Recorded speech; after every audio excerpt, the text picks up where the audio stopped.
नौकरी खा रहे, क्या मतलब है? क्या मतलब है आपका?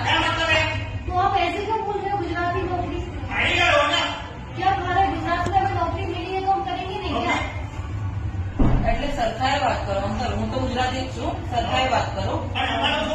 નહીં નહીં, અવાજ અમે હું સૂતી હતી, આ સૂતી હતી, ઓલી ઉલ્લા રૂમમાં હતી. ના, કોઈ અવાજ નથી આવતો. તો અવાજ નથી થતો.